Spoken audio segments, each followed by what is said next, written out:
कि पिछली बार की तरह इस बार भी आप लोग अपने प्रदेश से या लोकसभा चुनाव में अपनी पार्टी का बेहतर रिजल्ट जरूर लाएंगे। इसके लिए अब मैं आप लोगों का ध्यान कुछ जरूरी बातों की तरफ दिलाना चाहती हूँ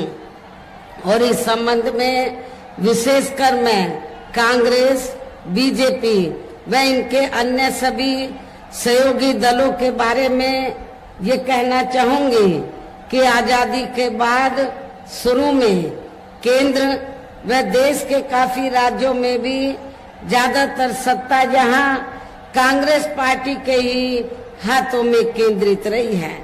किंतु इनकी अधिकांश मामलों में रही गलत नीतियों एवं गलत कार्य प्रणाली आदि की वजह से ही फिर इस पार्टी को केंद्र व काफी राज्यों की भी सत्ता से बाहर होना पड़ा है तथा यही स्थिति इनकी सहयोगी पार्टियों की भी बनी रही है, जिसके कारण ही फिर पिछले कई वर्षों से बीजेपी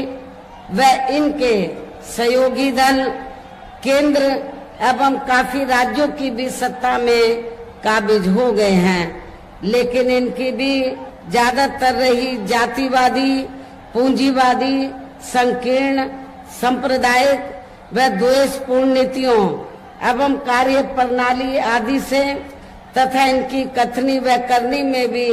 काफी अंतर होने की वजह से अब ऐसा लगता है कि इस बार ये पार्टी भी यानी कि भारतीय जनता पार्टी भी केंद्र की सत्ता में आसानी से वापस आने वाली नहीं है, बशर्ते यदि ये चुनाव इस बार फ्री एंड फेयर होता है तथा आम चर्चा के मुताबिक वोटिंग मशीनों में भी कोई गड़बड़ी आदि नहीं की जाती है और वैसे भी इस बार चुनाव में इनकी कोई भी पुरानी एवं नई चल रही नाटकबाजी, जुमलेबाजी व गारंटी आदि काम में आने वाली नहीं है, क्योंकि अब देश की जनता काफी हद तक इस बात को समझ चुकी है कि इनकी पार्टी ने अब तक देश के विशेषकर गरीबों, कमजोर तबकों, मध्यम वर्गीय एवं अन्य मेहनतकश लोगों को जो इन्हें अच्छे दिन दिखाने के असंख्य प्रलोभन भरे वायदे किए हैं तथा अनेकों हवाई व कागजी गारंटी आदि भी दी है, तो उनका जमीनी हकीकत में अभी तक इन्होंने लगभग 1/4 हिस्सा भी कार्य पूरा नहीं किया है, बल्कि इसके स्थान पर इनका ज्यादातर समय व ताकत भी या इनके अपने चहेते रहे बड़े बड़े पूंजीपतियों एवं धन्ना सेठों को ही ज्यादा से ज्यादा मालामाल व धनवान आदि बनाने में तथा उन्हें हर स्तर पर छूट देने व बचाने में ही लगी रही है, जिनके अधिकांश आर्थिक सहयोग से ये पार्टी व अन्य पार्टियां भी अपना संगठन चलाती हैं तथा चुनाव आदि भी लड़ाती हैं, जिसका काफी कुछ खुलासा बॉन्ड की आई रिपोर्ट से भी हो जाता है। और इस संबंध में वैसे आप लोगों को ये मालूम है कि अभी कुछ दिन पहले तो बॉन्ड के मामले में माननीय सुप्रीम कोर्ट के द्वारा तो जो मीडिया में रिपोर्ट प्रकाशित हुई तो उस रिपोर्ट से ये स्पष्ट हो गया है कि इस देश में बीएसपी को छोड़कर कांग्रेस, बीजेपी, अन्य सभी विरोधी पार्टियों ने इस देश के बड़े बड़े पूंजीपतियों व धन्ना सेठों से अपने संगठन को चलाने के लिए, चुनाव आदि लड़ाने के लिए अरबों खरबों रुपया लिया है। ये रिपोर्ट में छपा है, लेकिन बहुजन समाज पार्टी ही अकेली एक ऐसी पार्टी है तो जिस पार्टी ने तो किसी भी छोटे या बड़े पूंजीपति से एक भी रुपया अपनी पार्टी के संगठन को चलाने के लिए या चुनाव आदि लड़ाने के लिए नहीं लिया है। ये भी आप लोगों को मैं एहसास कराना चाहती हूँ। इसलिए हमारी पार्टी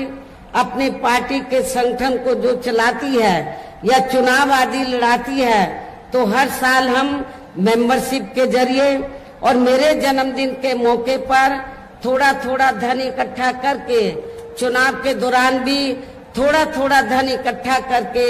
इसी पैसे से हम लोग अपनी पार्टी के संगठन को चलाते हैं और चुनाव आदि भी लड़ाते हैं। इसके साथ ही अब ऐसा लगता है कि कांग्रेस पार्टी की तरह ही बीजेपी ने भी केंद्र की तमाम सरकारी जांच एजेंसियों का ज्यादातर राजनीतिकरण ही कर दिया है। इसके अलावा देश के किसान वर्ग भी वर्तमान बीजेपी की सरकार में शुरू से ही अपनी विभिन्न समस्याओं को लेकर काफी ज्यादा दुखी व परेशान रहे हैं और अभी भी हैं। जबकि यूपी में 4 बार हमारी पार्टी की रही सरकार ने इनके हितों का भी हर स्तर पर विशेष ध्यान रखा है। उत्तर प्रदेश में जब भी बीएसपी के नेतृत्व में सरकार बनी है, तो हमारी पार्टी की सरकार ने तो किसानों को खेती करने के लिए समय से तो इनको हमने सस्ते साधन उपलब्ध कराए, और इतना ही नहीं, जब इनकी फसल पककर तैयार हो जाती है तो इनकी फसल का भी हमारी पार्टी की सरकार ने उचित दाम दिया है। लेकिन अब किसान इन सब मामलों में वर्तमान सरकार में या पूर्व की सपा की रही सरकार में बहुत ज्यादा दुखी रहा है। इतना ही नहीं, बल्कि केंद्र में पूर्व की रही कांग्रेसी सरकार की तरह ही वर्तमान भाजपा सरकार में भी इनकी जातिवादी, हीन, सांप्रदायिक एवं पूंजीवादी सोच व नीतियों के चलते ही पूरे देश में सर्व समाज में से खासकर गरीबों, दलितों, आदिवासियों, पिछड़े वर्गों, मुस्लिम एवं अन्य धार्मिक अल्पसंख्यक समाज के लोगों का भी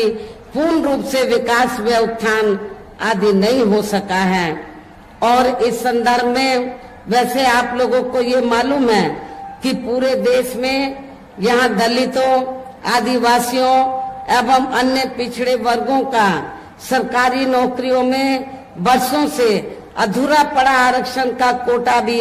अभी तक पूरा नहीं भरा गया है। विशेषकर एससी व एसटी वर्गों के सरकारी कर्मचारियों का पदोन्नति में आरक्षण भी अब काफी हद तक प्रभावहीन ही बना दिया गया है। और इस मामले में वैसे आप लोगों को ये मालूम है कि जब यूपी में समाजवादी पार्टी की सरकार थी, तो समाजवादी पार्टी की सरकार ने तो यूपी में एससी व एसटी वर्गों के सरकारी कर्मचारियों का पदोन्नति में आरक्षण बिल्कुल खत्म कर दिया था। साथ ही केंद्र व राज्यों में भी विरोधी पार्टियों की रही सरकारों में इन सभी वर्गों को प्राइवेट सेक्टर में आरक्षण दिए जाने की व्यवस्था किए बिना ही इनकी सरकारों के ज्यादातर सरकारी कार्य अब प्राइवेट सेक्टर के जरिए ही इनके बड़े बड़े पूंजीपतियों व धन्ना सेठों आदि को ही दिए जाने के कारण अब इनको पूरे देश में आरक्षण का बहुत कम ही लाभ मिल पा रहा है। इसी प्रकार इनका अन्य और मामलों में भी शोषण व उत्पीड़न आदि होना अभी तक भी बंद नहीं हुआ है। इनके साथ साथ मुस्लिम व अन्य धार्मिक अल्पसंख्यक समाज के लोगों की भी हालत हर स्तर पर काफी ज्यादा खराब व दयनीय ही बनी हुई है, जिसका काफी कुछ खुलासा सच्चर कमेटी की रिपोर्ट में भी किया गया है। इतना ही नहीं, बल्कि पिछले कुछ वर्षों से केंद्र व अधिकांश राज्यों में भी बीजेपी व आरएसएस की सरकारों के चलते हुए अब इनका विकास एवं उत्थान आदि होना भी काफी हद तक बंद सा ही हो गया है। आए दिन इन पर खासकर हिंदुत्व की आड़ में हो रही जुल्म जाति भी यहाँ काफी ज्यादा चरम सीमा पर पहुंच चुकी है। इनके साथ साथ अपर कास्ट समाज में से विशेषकर गरीब लोगों की भी हालत हमें कोई खास अच्छी नजर नहीं आती है। इनकी गलत कृषि नीतियों के कारण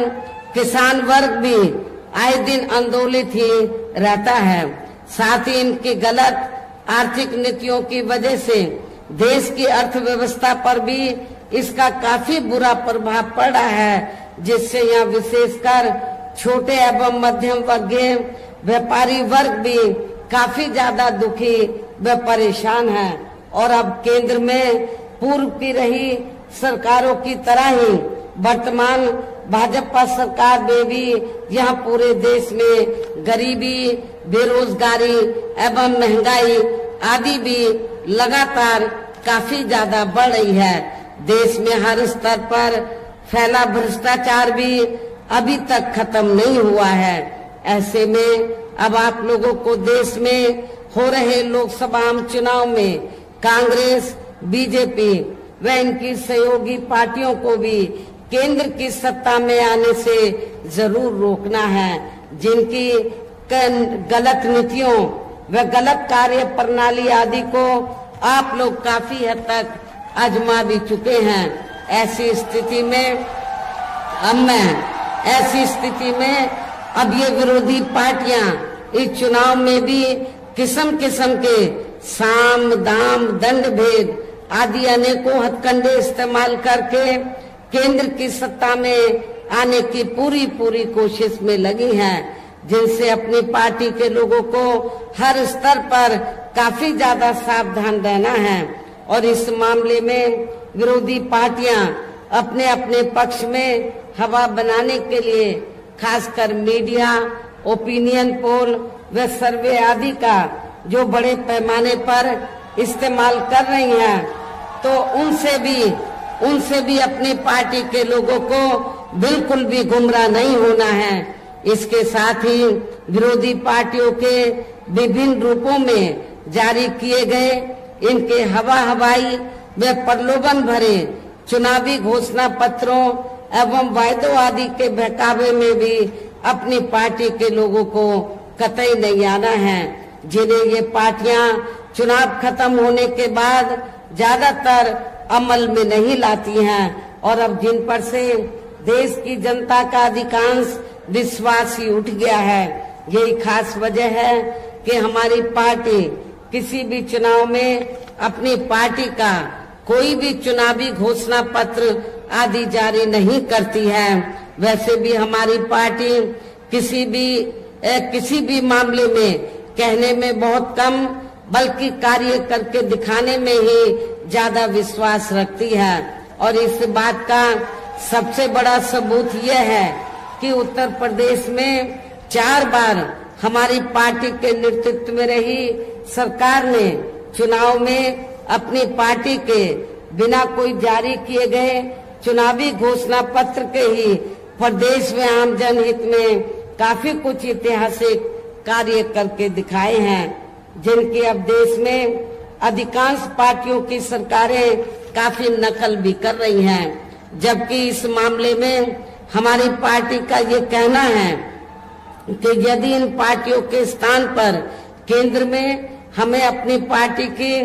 सरकार बनाने का मौका मिलता है, तो तब फिर हमारी पार्टी की बनी सरकार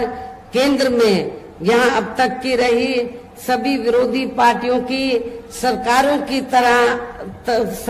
की तरह